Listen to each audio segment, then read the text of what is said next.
Kadang kita nggak pernah tahu. Orang yang dulu cuman jadi sahabat kecil, ternyata disiapin semesta buat jadi rumah kita di masa depan. Ini kisah tentang dua hati yang berpisah karena waktu, tapi akhirnya dipertemukan lagi oleh takdir yang sama. Sore itu, kafe kecil di sudut kota terasa lebih ramai dari biasanya. Suara gelas beradu, musik lembut mengalun, dan aroma kopi memenuhi udara. Aku duduk di dekat jendela, sibuk menatap layar laptop sambil menyeruput cappuccino yang mulai dingin. Sudah hampir 2 jam aku di sana, menyusun konsep acara untuk klien baru. Pekerjaan sebagai event planner memang tidak pernah benar-benar memberi waktu untuk santai, bahkan di akhir pekan. Aku sedang fokus mengetik ketika seseorang memanggil pelan dari arah belakang. "Ra, itu kamu ya?" Aku berhenti. Suara itu entah kenapa terdengar familiar. Aku menoleh perlahan dan mataku langsung terpaku pada sosok yang berdiri di dekat meja kasir. Seorang pria, tinggi, berambut sedikit berantakan tapi rapi, dengan kemeja abu-abu dan senyum yang seolah menembus waktu. "Arga," suaraku nyaris berbisik. Dia tersenyum lebar, matanya menyipit seperti dulu saat masih kecil. "Akhirnya kamu ingat juga." Aku berdiri, masih setengah gak percaya. "Ya ampun, kamu beneran Arga. Arga, tetangga nenekku dulu?" Dia tertawa kecil. "Masih ingat juga sama rumah nenek kamu yang ada pohon mangga di depan itu." Aku refleks ikut tertawa. Semua kenangan masa kecil tiba-tiba datang lagi. Kami dulu sering main di halaman rumah nenekku. Main petak umpet, lomba makan es lilin, atau sekadar ngobrol di bawah pohon mangga yang besar itu. Terakhir kali aku lihat dia, kami baru berumur 9 tahun. Setelah itu, keluarganya pindah ke luar kota, dan sejak saat itu kami nggak pernah bertemu lagi. Aku mempersilakannya duduk di kursi seberang. "Gila, dunia sempit banget. Aku nggak nyangka bakal ketemu kamu di sini." Dia tersenyum sambil menatapku. "Aku juga. Tadi pas lihat kamu, aku mikir nggak mungkin, tapi ternyata bener kamu."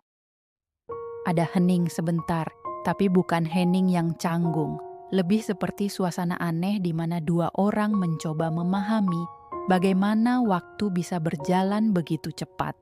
Dulu kami dua bocah kecil yang nggak pernah mikir tentang masa depan, dan sekarang kami duduk di kafe, membicarakan pekerjaan, hidup, dan masa lalu. "Sekarang kamu kerja di mana?" tanyanya sambil mengaduk kopinya. "Aku di perusahaan event organizer. Lagi ngerjain proyek untuk klien baru, lumayan ribet sih." Dia mengangguk.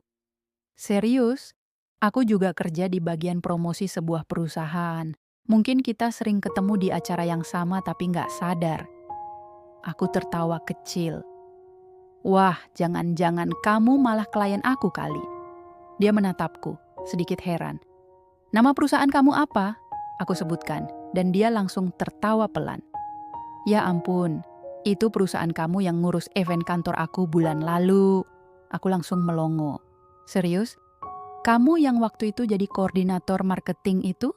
Dia mengangguk, senyumnya makin lebar. "Iya, berarti kita udah sempat kerja bareng tapi nggak nyadar."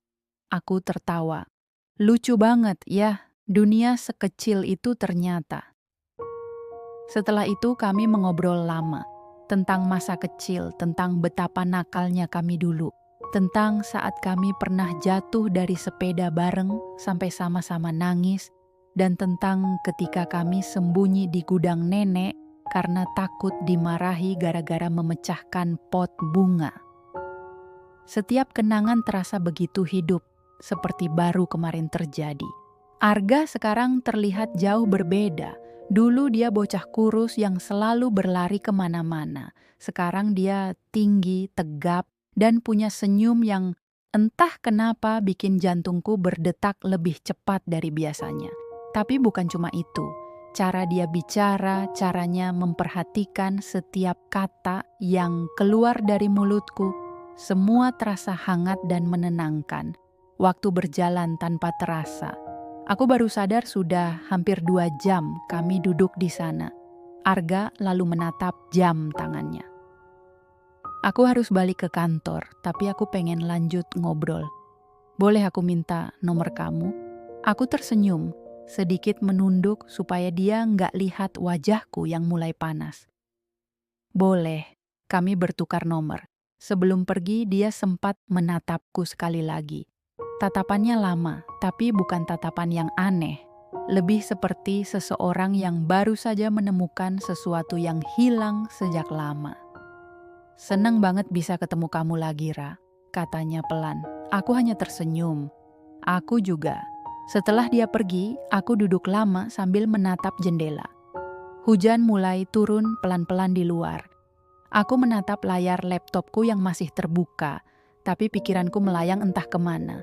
Sejujurnya, aku nggak tahu kenapa pertemuan itu terasa begitu berbeda. Malamnya, ponselku bergetar. Satu pesan masuk dari nomor baru. Arga, kopi sore tadi enak, tapi ngobrol sama kamu jauh lebih enak. Kapan bisa ngulang lagi? Aku menatap pesan itu sambil tersenyum. Rasanya aneh, tapi menyenangkan. Hari-hari berikutnya kami mulai sering berhubungan lagi. Awalnya cuma lewat chat, lalu telepon, sampai akhirnya mulai sering ketemu, kadang makan malam bareng, kadang nonton film, kadang cuma duduk di taman sambil ngobrol hal-hal nggak penting. Semakin sering bertemu, aku semakin sadar bahwa Arga bukan lagi anak kecil yang dulu aku kenal. Dia sudah berubah jadi sosok dewasa yang perhatian, tenang, dan jujur aja bikin aku nyaman. Suatu sore kami duduk di taman kota, tempat yang sepi tapi penuh pohon rindang. Arga menatap langit sambil berkata pelan, "Kamu tahu nggak, dulu aku sering berdoa biar bisa ketemu kamu lagi." Aku tertawa kecil. "Hah? Serius?" "Iya, soalnya dulu waktu pindah, aku nggak sempat pamit. Aku inget banget kamu marah dan nggak mau keluar rumah." Aku nyengir malu. "Ya iyalah, kamu pergi tiba-tiba, siapa yang nggak marah?" Dia menatapku sebentar lalu tersenyum. "Tapi sekarang aku udah nebus itu. Aku ketemu kamu lagi." Ada jeda sebentar sebelum dia menambahkan, "Kayaknya takdir masih sayang sama aku." Aku pura-pura nggak mengerti, tapi dalam hati aku tahu maksudnya. Dan jujur, hatiku bergetar. Sejak saat itu, Arga jadi bagian penting dalam keseharianku. Dia sering datang ke kantorku bawa kopi, kadang bantuin aku nyari ide buat proyek, atau sekadar nemenin makan siang. Rekan-rekan kerjaku mulai menggoda, bilang kalau kami kelihatan cocok. Tapi aku selalu menyangkal, dengan alasan yang bahkan aku sendiri nggak yakin. Suatu malam kami duduk di mobil setelah pulang dari acara kantor. Jalanan sepi, lampu-lampu kota terlihat indah dari jendela. Arga menatapku lama, lalu berkata, pelan, "Kamu pernah ngerasa nggak kayak ada sesuatu yang nggak selesai di masa lalu, tapi akhirnya kamu temuin lagi sekarang?"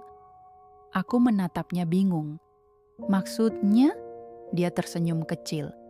"Aku ngerasa gitu ke kamu, Ra. Kayak waktu muter dan semua yang belum sempat aku bilang dulu, sekarang aku bisa bilang." Aku menelan ludah pelan. "Kamu mau bilang apa waktu itu?" Dia menatap ke depan, lalu menjawab pelan, "Aku nggak tahu, tapi yang jelas, aku selalu ngerasa kamu bukan cuman teman masa kecil." Aku nggak bisa berkata apa-apa, hanya diam, mencoba menahan jantungku yang berdebar terlalu cepat. Sesampainya di depan rumah, aku turun tanpa banyak bicara. Tapi saat aku mau menutup pintu mobil, Arga sempat menahan sebentar. "Ra, boleh aku terus ketemu kamu?" Tanyanya dengan nada pelan tapi serius. Aku menatapnya sebentar, lalu tersenyum samar. "Siapa yang ngelarang?" Malam itu aku masuk rumah dengan perasaan yang aneh. Bahagia tapi juga takut. Bahagia karena seseorang yang dulu cuma kenangan masa kecil kini hadir lagi dan membuat hari-hariku terasa lebih hidup. Tapi aku juga takut karena aku mulai merasa sesuatu yang lebih dari sekadar nostalgia. Di kamar, aku menatap foto lama yang terselip di buku harian. Foto aku dan Arga waktu kecil, berdiri di depan pohon mangga, sama-sama senyum tanpa beban. Aku menatapnya lama. Siapa sangka bocah kecil di foto itu sekarang muncul lagi di hidupku dengan cara yang bikin hatiku bergetar setiap kali menatap matanya. Aku nggak tahu apa arti semua ini, tapi satu hal yang pasti, pertemuan hari itu bukan kebetulan biasa. Ada sesuatu di baliknya, sesuatu yang mungkin belum aku pahami sekarang, tapi aku yakin suatu saat nanti aku akan tahu. Dan malam itu, sebelum tidur, aku menulis satu kalimat di buku harianku. Hari ini aku ketemu lagi sama Arga. Entah kenapa, rasanya seperti menemukan bagian diriku yang dulu hilang. Aku menutup buku itu sambil tersenyum kecil, lalu memejamkan mata. Tanpa tahu, pertemuan sederhana di kafe sore itu baru awal dari cerita panjang yang akan mengubah hidupku selamanya.